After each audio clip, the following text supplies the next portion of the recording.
we will specifically explore the anatomy, function, and area of the tricuspid valve.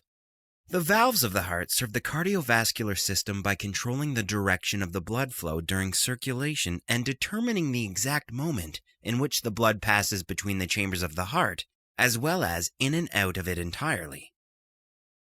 The tricuspid valve, also known as the right atrioventricular valve, is one of two atrioventricular valves. As its name suggests, it has three separate cusps. It sits between the right atrium and right ventricle, functioning to prevent the backflow of atrial blood accumulation when it passes onto the ventricle. The atrioventricular valves attach to the ventricular walls via the chordae tendineae, which in turn attach to the papillary muscles so that the cusps are held tense and don't invert into the atria.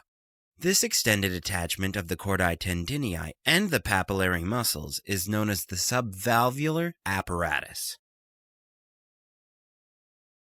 The tricuspid valve has three cusps, each named for their location: an anterior,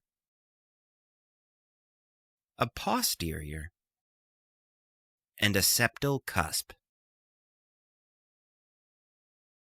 The valves of the heart control the blood flow in and out of the heart.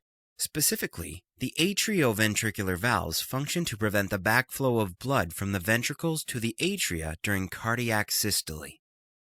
Opening and closing of the valves is governed by the gradient pressure across the valves themselves, and the first heart sound can be heard when the atrioventricular valves close. When you hear the classic lub-dub sound the heart makes, the tricuspid valve is contributing to the lub sound.